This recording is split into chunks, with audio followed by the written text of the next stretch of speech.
O diagnóstico da hérnia de hiato se dá através dos sinais clínicos juntamente com os exames de imagem, podendo ser ou endoscopia, ou radiografia convencional e contrastada, e o ultrassom. O que vai depender é um pouco o órgão, como ele está herniado, o tamanho dessa hérnia também, para a gente conseguir ter, às vezes, qual é o melhor tipo de diagnóstico. Como, por exemplo, nessa imagem aqui à direita, nesse raio-x, é possível ver a falha aqui na continuidade do diafragma através do raio-x, e que existe essa estrutura cheia de gás atravessando ou invadindo esse tórax, provavelmente um estômago com um acúmulo de gás que esteja provocando essa hérnia. E aqui também o mesmo sinal, a gente consegue ver a falha, o que não existe a continuidade aqui do diafragma, e existe essa estrutura através do raio-x contrastado, e que é possível perceber o seu avanço para dentro do tórax. De tratamento para hérnia de hiato, nós temos a forma conservativa e a forma cirúrgica. A forma conservativa não cura propriamente o paciente, ela visa na verdade minimizar os sinais clínicos da doença.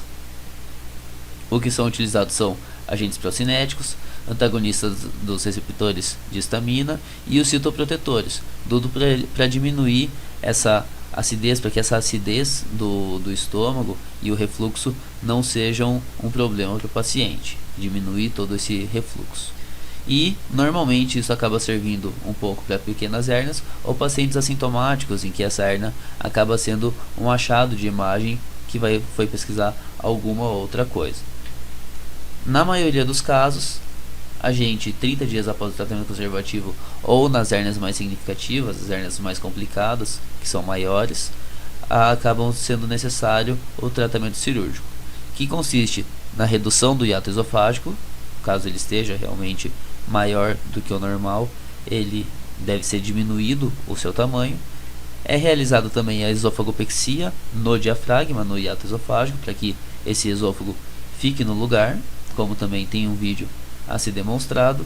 E a gastropexia, afinal, como o esôfago tem todo esse deslocamento, ele consequentemente acaba puxando o estômago junto nesse deslocamento cranial para o interior do tórax, fazendo com que também os ligamentos do estômago fiquem um pouco mais afrouxados.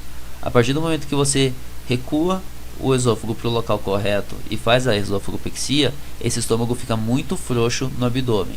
Por isso que acaba sendo necessário fazer a gastropexia. Caso contrário, esse estômago frouxo dessa maneira tem uma chance muito alta de acabar desenvolvendo dilatação gástrica no pós-operatório. Essa foto aqui é como um exemplo de uma hérnia complicada que aconteceu, em que aqui é possível ver o mouse circundando toda a falha do esôfago, todo o tamanho da hérnia que existe. O vídeo vai mostrar mais efetivamente o tamanho da falha, e aqui a gente consegue ver o esôfago no meio do hiato esofágico, e as setas indicam o estômago, o baço e uma alça intestinal, porque era todo o conteúdo dessa hérnia. Todos esses órgãos estavam dentro do tórax do paciente. No pós-operatório de uma hérnia de hiato, é importante que a gente coloque um dreno torácico para ajudar na recuperação da pressão negativa desse paciente, afinal é uma invasão ao tórax que acaba existindo. Auxilio sempre na oxigenação desse paciente no pós-operatório, e o tratamento conservativo se mantém também até a recuperação completa desse animal. As principais complicações que a gente tem acabam se tornando a recidiva, por vezes por deiscência de sutura ou por não ter fechado o suficiente a falha no diafragma, ou não ter feito a apexia propriamente como deveria. Algum tipo de disfagia que pode acontecer por conta, às vezes, até pelo oposto, de um exagero e de um fechamento exagerado ali do hiato, deixando constricto demais esse esôfago. Os vômitos, pela reação inflamatória ali que pode ter da manipulação excessiva da região.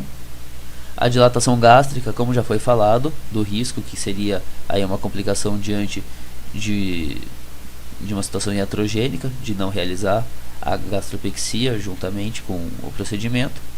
algum tipo de gastrite necrótica, que isso vai variar de acordo daí com a tração, de como foi, de como esse estômago estava antes do procedimento ainda, ou quão tracionado ele estava sendo para dentro desse tórax. E em situações mais complicadas, até por uma complicação da própria dilatação gástrica, morte do animal. E quando a gente tem alguma variação dessas, algum tipo dessas complicações, provavelmente seja necessário a reintervenção cirúrgica para corrigir essas alterações. Porém, apesar de tudo, apesar de ter complicações bem severas, são todas basicamente dependentes ali da cirurgia, então realizando uma boa técnica cirúrgica é difícil de tudo isso acontecer, por isso que o prognóstico para essa doença se torna favorável. Aqui se encerra a aula da hérnia de hiato e as dúvidas podem ser tiradas através do fórum ali no AVA. Então boa noite a todos e até depois.